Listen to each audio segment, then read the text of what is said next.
마우나로아 화산이 38년 만에 분화를 시작했습니다.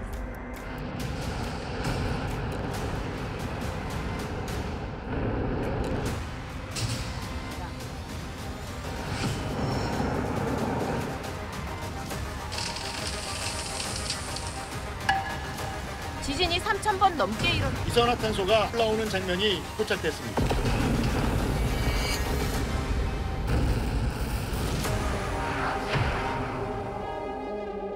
전조가 사실 있어요.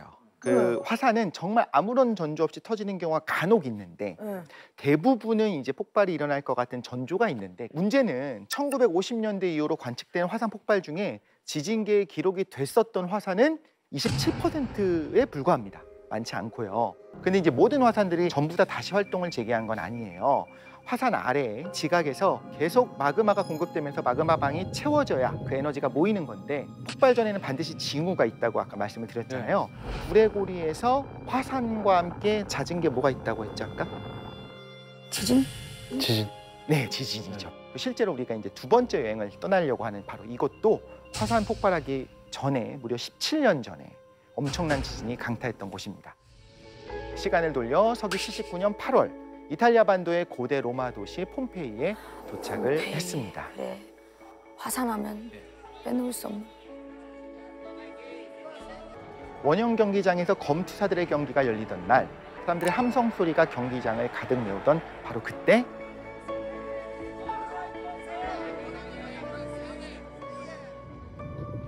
오, 갑자기. 저 멀리 베수비오 산에서 이상한 소리가 들려오기 시작했습니다. 그리고 세상을 뒤흔드는 지진이 일어났습니다. 우왕좌왕하는 사람들의 머리 위로 보인 것은 고요하던 베수비오 산의 대폭발하던 모습이었습니다. 우와. 이거야. 그래. 어마어마했죠. 건물은 무너져 내렸고 거리는 겁에 질린 사람들로 아수라장이 됐습니다. 끓어오르는 베수비오에 바다마저 요동치며 도시를 위협했습니다. 우리는 어디로 도망가야 돼?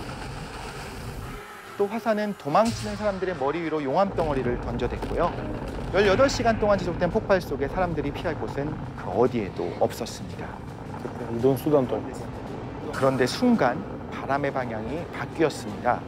화산가스와 화산재가 폼페이를 향해 맹렬히 돌진하기 시작했고 그렇게 찬란하던 도시 폼페이는 4m 두께의 화산재 밑에 묻혀 역사상에서 사라져버리고 말았습니다. 이게 지진이랑 화산이 한꺼번에 몰아쳤거든요. 도시 자체가 사라져서 파묻혀버릴 정도의 참사가 난 거고요. 1500년이 지나서야 다시 빛을 볼 수 있었습니다. 16세기경 수로공사 도중 이상한 것들이 발견되기 시작한 겁니다. 중요한 고대 유적은 아닐까? 이탈리아 고고학자 주세페 피오렐리의 주도하에 본격적인 발굴 작업이 시작됐습니다. 와, 대박이다. 그러자 전설처럼 전해졌던 그 도시가 마침내 모습을 드러내기 시작한 겁니다. 마치 시간이 멈춘 듯 1500년 전의 모습 그대로 약 66만 제곱미터의 거대한 도시가 시간을 뛰어넘어 우리 앞에 나타난 겁니다. 집이 이거 보세요. 이상하다, 기분이. 이렇게 생겼어. 아, 직접 가면 이 모습이에요? 맞아. 우와. 그런데 발굴에 매진하던 피오렐리가 어딘가 이상한 점을 발견합니다. 공중화장실, 목욕탕, 빵집 등 도시가 하나씩 완성되고 심지어 식사를 하던 테이블과 식기가 고스란히 발견이 돼도 어디에서도 사람의 흔적은 보이지가 않은 거죠. 그러네.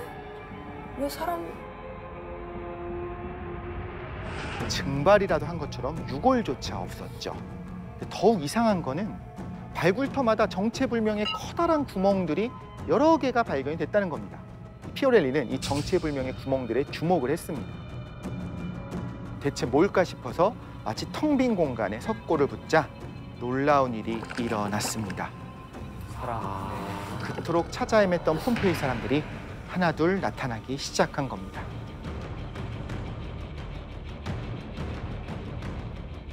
뜨거운 열기에 바싹 몸을 웅크린 채 마지막 비명을 지르던 사람. 순간 주인을 놓치고 혼자서 떨었을 반려견. 가족을 향해 생의 마지막 힘을 다해 다가가던 가장. 화마를 피할 수 없던 어린아이들. 1500년 동안 묻혀있던 폼페이의 이야기가 다시 시작되는 순간이었습니다. 개가 주인을 기다리는 모습 그대로, 남녀가 그렇게 안고 사랑을 서로 나누는 안고, 모습 그대로 이렇게 사라지게 되잖아요. 그게 의아하지 않아요? 어떻게 그럴 수가 있을까? 맞아요. 근데 화산재가 18시간에 걸쳐서 서서히 쌓였다는 게 중론이었어요. 그러면 그게 이상한 거예요. 18시간 동안 그 자세로 있었나? 어떻게 그럴 수가 있지라는 생각이 들잖아요. 그치. 그 이상하지? 그런데 최근에 일본의 조사로 정확한 시간이 밝혀졌습니다. 화산이 폭발하고 난 다음에 3, 4m 정도 되는 화산재가 쌓인 시간이 불과 15분. 15분. 사람들은 미처 대피할 틈도 없이 그냥 그 자리에 순식간에 메모리 된 거죠. 그럼 사람들이 어쨌든 그 뜨거운 화산재 열기 속에서 서서히 죽어가신 거네요. 그런 부분도 일부 있는데 혹시 사람들의 표정 좀 보셨어요? 표정을 보면 아주 고통에 몸부림치는 게 아니라 일상생활 그대로 약간 답답해하는 그렇죠. 느낌이에요. 왜 그러냐? 폭발한 화산재가 닿기 전에 눈에 보이지 않는 공격이 먼저 있게 됩니다. 화산기체와 함께 방출된 고농도의 이산화탄소가 먼저 닥쳤을 거라고 봐요. 농도가 높아지면 40초에서 1분 만에 사람들과 동물들이 질식사를 하게 됩니다. 높은 농도의 이산화탄소는 굉장히 위험하거든요. 이게 고통스럽게 죽는 건 아니에요. 죽는 것도 몰라요. 사실 약간 우리 다 그 수면 마취 해보셨잖아요. 내가 몇 초 동안 버틸 수 있을까 하다 그냥 쓰러지잖아요. 잠들듯이 그대로 정신을 아마 아득해지면서 눈을 감았을 겁니다. 여기까지의 일이 불과 화산 폭발 1, 2분 이내에 이뤄졌을 거고요. 정신을 잃고 쓰러진 사람들의 시신 위로 뜨거운 화산재가 덮이게 되는 거고요. 시간이 흐르면서 시신이 빠르게 사라지게 된 거죠. 그런데 이제 돌과 자갈로 된 화산재가 단단하게 굳어있는 상태잖아요. 네. 그래서 이제 무너지거나 형태가 변하지는 않은 상태고 수백 년 동안 그대로 모습을 빈 공간을 유지하고 있었던 거죠. 질문 하나 드리고 싶어요. 화산재가 도시에 얼마만큼의 화산재가 쌓이면 우리가 마비된다라고 생각할 수 있을까요? 전 1cm 정도. 1cm? 아까 영상에서 봤을 때 오토바이도 막 미끄러지고 했거든요. 그럼 1cm 정도면 미끄러워서. 1cm로 정현 씨가 정답을 맞추셨습니다. 1cm 요? 네, 1cm 정도만 쌓이면 거의 마비된다고 봐요. 1cm만 되더라도 지하철, 자동차, 항공기 모든 교통이 다 마비가 되고 피해가 걷잡을 수 없이 커지기 시작하는데요. 이유가 방금 본 것처럼 물이랑 같이 있기 때문입니다.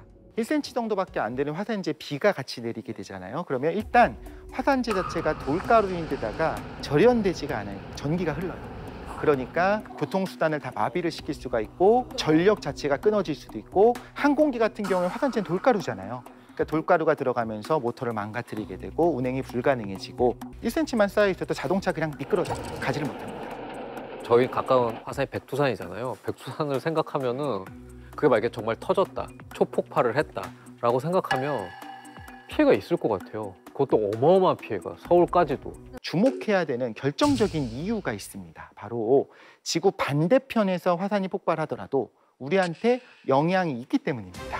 어떻게 지구 반대편에서 일어난 화산이 우리한테 영향을 줄 것이냐, 이 이야기를 한번 시작해 보도록 하겠습니다.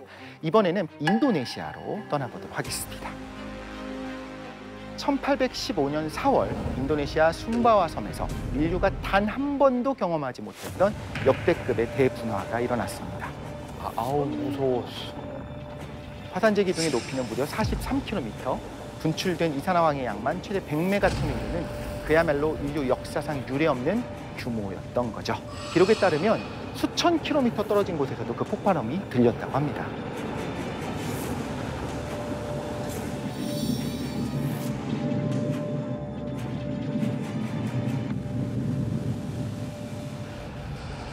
와, 2,600km. 흘러내린 용암은 반경 40km 일대를 뒤덮었고요. 화산이 있는 숨바와 섬에서만 화산 폭발로 9만여 명이 사망했습니다. 와 진짜. 와. 탐보라 화산이 뿜어낸 엄청난 양의 분출물이 인도네시아를 뒤덮은 것은 물론이고요. 삽시간에 세계 곳곳으로 퍼져나가기 시작했습니다. 그리고 곧 이상한 일이 시작됐습니다. 눈이 내리고 얼음이 맺히기 시작한 겁니다. 한여름의 말입니다. 지구의 평균 기온이 5도 가까이 떨어지면서 전 세계가 빙하기처럼 꽁꽁 얼어붙어요. 대체 왜 이런 일이 벌어졌을까요? 아까 분출물의 양이 100메가톤이라고 했잖아요. 이 분출물이 하늘로 치솟아서 태양을 완전히 가려버렸고요. 이듬해인 1816년 북반구에서 여름이 완전히 사라지게 된 겁니다. 아, 진짜? 전지구적인 한파에 아일랜드를 비롯한 유럽 대륙과 아시아에 기근이 찾아왔고요. 너무 끔찍하다. 이는 당장 물가 폭등으로 이어졌습니다. 유럽의 국가들은 경제적인 공황 상태에 빠지고 말았고요. 설상가상으로 1818년 아일랜드에서는 발진 티푸스가, 아시아 전역에는 콜레라가 유행하며 수많은 사람들이 굶어 죽고 병들어 죽어갔습니다. 이 모든 일이 탐보라 화산으로부터 촉발됐다는 믿을 수 없는 사실. 도대체 어떻게 한 나라의 화산 폭발이 전 지구를 혼돈에 빠뜨릴 수 있는 걸까요? 결국에는 이 화산재가 땅으로 떨어지게 되잖아요. 그런데 거기까지 시간이 오래 걸리다 보니까 몇 년 정도 영향을 줄 수가 있는 거예요. 우리가 이야기하고 있는 지금 이 탐보라 화산이 히로시마에 투하했던 그 원자폭탄에 17만 개 동시에 폭발한 것 같은 어마어마한 파괴력을 가졌던 화산이었던 거죠. 근데 산의 윗부분이, 탐보라 산의 윗부분이 통째로 날아가서 산의 높이가 원래 4,300m였을 걸로 추정을 하는데 2,850m까지 어마어마하게 낮아지게 됐고, 와, 2,000m가 날아간 거예요? 숨진 주민만 9만여 명에 달할 정도로 엄청난 피해를 줬고요. 열대지역 화산에서 솟아오른 재가 지구 전체로 삽시간에 퍼져나갔고 기상 시스템 전체를 마비를 시킨 거죠. 사람들의 이목이 일제히 집중된 거는 화산 폭발이 일어난 그 다음 해에 일어나게 됩니다. 사람들이 1816년을 이렇게 부르는 거죠. 여름을 잃어버린 해다. 대체 왜 이런 일이 발생한 걸까? 당시에 몰랐는데 이젠 과학자들이 이야기를 할 수가 있습니다. 지구의 기온을 떨어뜨려서 작은 빙하기를 만들었던 그 원인이 바로 화산재 그리고 화산 기체들 때문이었던 겁니다. 와. 화산 폭발 지수가 작으면 그 근방에 올라갔다 그 근방에 떨어져요. 근데 너무 화산 폭발이 심하게 되면 뭐 예를 들면 40km 높은 곳까지 올라가면 이미 그 지역에 있지를 않게 돼요. 성층권까지 간 거잖아요. 그렇죠. 편서풍을 타고 전체로 퍼지게 되는데 심지어 저 위쪽에서는 내려가지 않고 대기가 안정돼 있어요. 그러니까 계속 2년, 3년 계속 그 천천히 위에서 퍼지는 거군요. 천천히 떨어지고 있는 거죠. 문제는 이산화황이 지구 전체를 이제 감싸게 되는 거잖아요. 유독하기도 한데요. 그것뿐만 아니라 화산재와 함께 이게 태양빛을 막아버립니다. 지구로 들어오는 태양 에너지의 몇 %만 떨어뜨리더라도 지구에는 치명적인 영향을 주는 거죠. 그래서 폭발한 이후에 3년 동안 평균 기온이 5도씨가 떨어졌는데 며칠 만에 5도씨 하락의 후폭풍은 그야말로 대재앙이었을 겁니다. 탐보라 화산 폭발의 여파는 이역만 한반도에까지 닿았습니다. 조선의 23대 왕 순조 시대에 이르러 갑자기 이상기후가 계속되고 사람들이 죽어나가기 시작한 겁니다. 하교하기를 장마가 한 달이 넘게 졌으니 곡식이 반드시 손상을 받을 염려가 있다. 순조실록. 평양부의 성 안팎에 갑자기 괴질이 유행하여 토사와 관격을 알아 잠깐 사이에 사망한 사람이 10일 동안에 자그마치 1천여 명이나 되었습니다. 게다가 이어진 기근과 전염병에 몰린 백성들이 이후 약 100여 년 동안 39차례나 밀란을 일으키기도 했는데요. 당시에는 이유를 몰랐지만 최근에 과학자들이 조선을 뒤흔든 밀란과 기근, 전염병의 원인으로 인도네시아 탐보라 화산 폭발을 지목을 하고 있습니다. 순조 14년 당시 조선의 전체 인구를 790만 명으로 추정을 하는데 순조 16년, 2년 후에는 659만 명으로 130만 명이 줄어들어요. 근데 문제는 통과 화산처럼 이렇게 과거에 분화했던 그 화산들이 이상 징후를 보이는 케이스들이 있어요. 그래서 일본의 후지산도 최근에 다시 활동을 시작하는 것들이 계속 보이죠. 폼페이를 집어삼켰던 그 베수비오 화산 또한 다시 마그마 활동이 감지가 되고 있거든요. 그런데 전 세계 과학자들이 전부 다 이목을 집중하고 있는 화산이 있습니다. 인류사에 딱 5번 있었던 슈퍼화산 말씀드렸잖아요. 예. 그 중에 하나고 최근에 폭발 가능성이 계속 높아지고 있는 곳이 있습니다. 바로 백두산입니다. 946년 백두산에서 과거 2000년 동안 폭발한 화산 가운데 최고 규모의 폭발이 일어났습니다. 지구상에 5번밖에 없었던 슈퍼 화산 중에 하나였던 겁니다. 분화구의 직경만 5km, 세계에서 가장 깊고 가장 높은 칼데라 천지가 바로 그 거대한 폭발의 흔적입니다. 대체 그 위력이 어느 정도였길래 슈퍼 화산이라고 불리는 걸까요?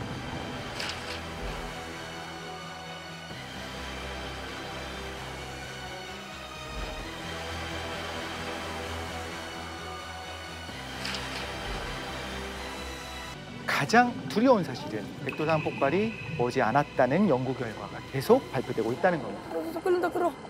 폭발의 뚜렷한 징후가 그 몇 년간 관측이 되고 있는 건데요. 2003년부터 정상의 나무들이 점차 말라가는 현상이 나타나기 시작했는데 바로 화산가스 때문이라고 하고요. 와 진짜?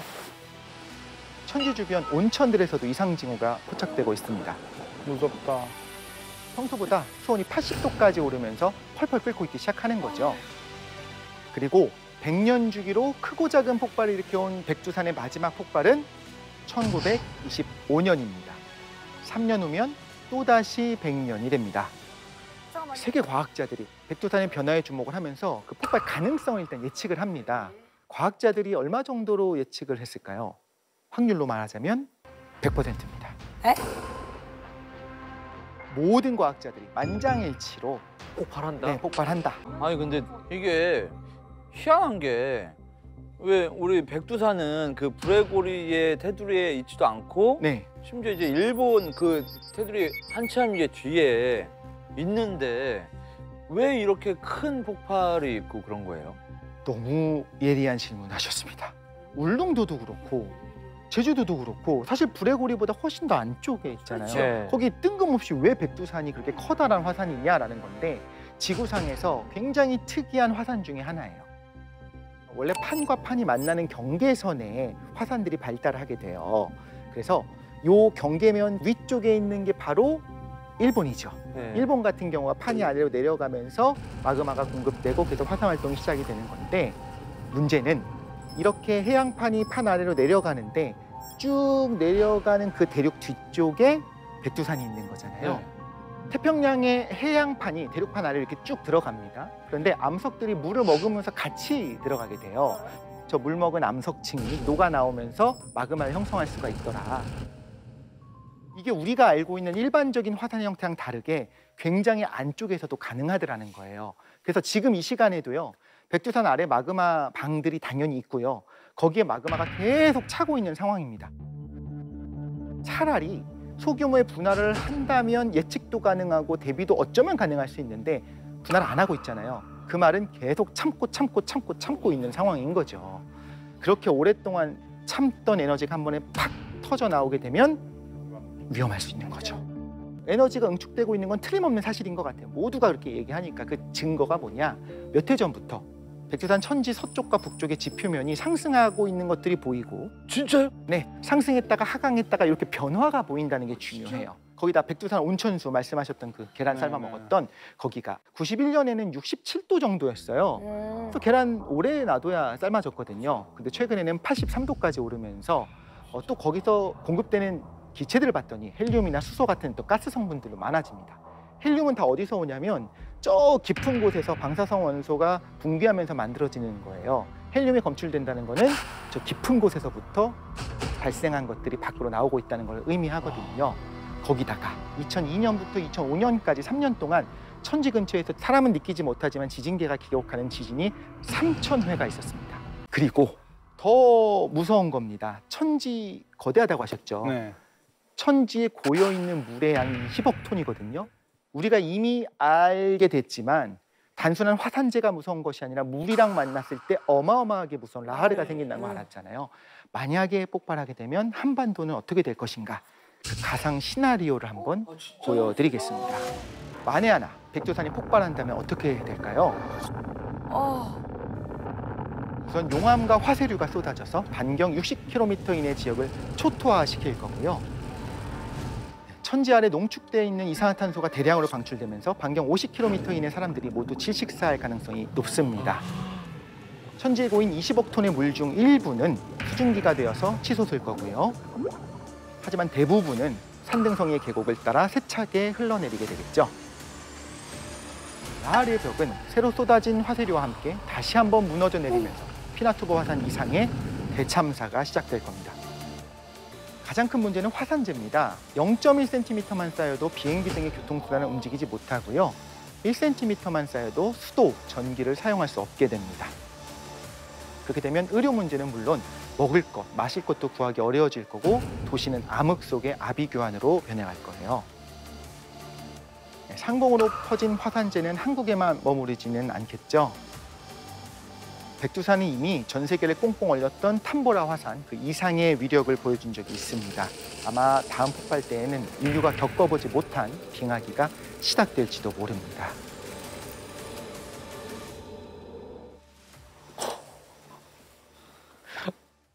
근데 드는 생각이 사람이 막을 수가 없고 예측이 안 되고 그러면은 이게 화산 폭발을 했을 때 정말 나 눈물 날 것 같아. 우리가 할 수 있는 것이 진짜 아무것도 없습니까? 이번 분화에 서울 쪽에 닥치면 어떻게 될 거다? 여러 가지 시나리오를 주고 그거에 따른 행동 요령을 또 매뉴얼 만드는 것뿐만 아니라 홍보를 많이 해야 되고 개인이 알 수 있도록 숙지시키는 것까지가 사실 정부의 역할인 것 같고요. 그리고 개인 차원에서도 내가 어떻게 대응해야 되는지 그 행동 요령을 알아야 된다. 딴 건 몰라도 연습만큼 더 좋은 대비책은 없다는 말씀을 전해드리면서 오늘 투어를 마쳐야 될 것 같습니다. 개벽 시간은 도통군 질리듯 하리라. 불개벽은 일본에서 날 것이요 물개벽은 서양에서 날 것이니라. 인천에서 병이 나면 전 세계가 인개벽을 당하리니 세상을 병으로 쓸어버리리라. 피라는 콩밭 두둑에서 하느니라. 태전이 문턱이니라. 개벽은 기둥 하나 안고 도는 동안에 된다 하시니라. 태모님께서 여러 성도들에게 말씀하시기를 앞으로 천지개벽을 한다 하시고 이 뒤에 상시름판이 넘어오르니 그때는 38선이 무너질 것이요 살 사람이 별로 없으리라 하시니라. 또 말씀하시기를 장차 바다가 육지되고 육지가 바다 되는 세상을 당하리라. 인종씨를 추릴 때는 병으로 다 쓸어버릴 것이니 심리 안에 사람 하나 볼 듯 말 듯하게 되느니라 하시고 이어 말씀하시기를 개벽이 되면 군사는 모지라진 빗자루가 석자루 서고 인천은 장이 썩고 부산은 백지 석장이 뜨느니라. 또 서울은 피가 석동이요 전주는 콩나물이 석동이니라 하시니라. 태모님께서 성도들에게 말씀하시기를 인종씨를 추릴 때 여간 마음 먹고 닦아서야 살아날 수 있겠느냐 하시고 태울 줄을 많이 읽어라. 밤이나 낮이나 밥 먹을 때나 일할 때나 항상 태울 주가 입에서 뱅뱅 돌아야 하느니라 하시니라. 태모님께서 말씀하시기를 장차 괴질이 군산 해안가로부터 들어오느니라 하시고 그 괴질의 기세가 워낙 빨라 약지어 먹을 틈도 없을 것이요 풀잎 끝에 이슬이 오히려 더디 떨어진다 하시니라. 또 말씀하시기를 소병 대병이 들어오는데 죽는 것은 창생이요 사는 것은 도인이니 오직 마음을 바르게 갖고 태울 줄을 잘 읽는 것이 피난하는 길이니라 하시니라. 사람이 없으면 천지도 공각이요 일월도 무용이라 하시니라.